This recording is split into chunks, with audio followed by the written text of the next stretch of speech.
আসসালামু আলাইকুম ভিউয়ার্স। আমরা চলে এসেছি আমাদের বাগানের এক কোণায় যেই ডাবার মধ্যে আমি অ্যাকুরিয়াম প্র্যাকটিস করছিলাম সেখানে মূলত দেশীয় একটি প্রায় ৩ ইঞ্চি সাইজের শোল মাছ দিয়েছিলাম। আগের ভিডিওতে আপনাদেরকে দেখিয়েছিলাম। তো দুর্ভাগ্যবশত আমাদের অসতর্কতার কারণে কোনো এক সময় বৃষ্টির সময় মাছটি লাফিয়ে চলে গিয়েছে। সেই শোল মাছটি আর নেই। তবে শোল মাছটি আমরা ঠিকমতো রাখতে পেরেছিলাম। শোল মাছটির খাবার হিসাবে আমরা এখানে কিছু ছোট মাছ দিয়েছিলাম। বেশ কিছু ছোট মাছ দিয়েছিলাম। এখন মূলত এসেছি শোল মাছটি তো নেই। পানিটা পরিবর্তন করা দরকার। পানির নিচে ময়লা জমে গিয়েছে।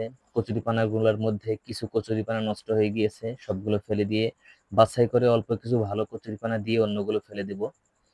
এই যে মাছগুলো আপনারা দেখতে পাচ্ছেন। মাঝখানে আরো একটা টাকি মাছের পোনার ছোট ঝাঁক এখানে দিয়েছিলাম। সেগুলো এখানে আছে। একদম ছোট যে মাছগুলো স্থির বেশিরভাগ দেখা যাচ্ছে এগুলো সেই টাকি মাছের পোনা। কিছু মৃত মাছও এখানে আছে দেখা যাচ্ছে। তো ভাবছিলাম যে মাছগুলো মরে গিয়েছে সেগুলো ফেলে দিব।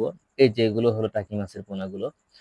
তো দেখলাম একটু অবাক হলাম আরকি যে টাকি মাছের পোনার মধ্যে যে পোনাগুলো মরে গিয়েছে আর জীবিত মাছগুলো, জীবিত পোনাগুলো সেই মরাগুলোকে খেয়ে ফেলতেছে। তো আরো মরাগুলো ফেললাম না যে মরাগুলো জীবিতগুলোর খাবার হয়ে যাবে। তারপর আমরা কচুরিপানাগুলো ছাঁটাই করে যেই কচুরিপানাগুলো ভালো ছিল, ভালো কিছু কচুরিপানা আমাদের এই ডাবাটার মধ্যে দিয়ে দিলাম। এবং আসলে আমাদের শোল মাছটা এখানে মিসিং হয়ে গিয়েছে। খুব বেশি ভালো লাগছিল না। পানিটা পরে চেঞ্জ করলেও চলবে, দেশীয় মাছ কিছু হবে না। এরপর আমরা যে নেটটা দিয়ে ভালোভাবে ঢেকেছিলাম সেটা দিয়ে আবার ঢেকে দিলাম। দেখা যাক কি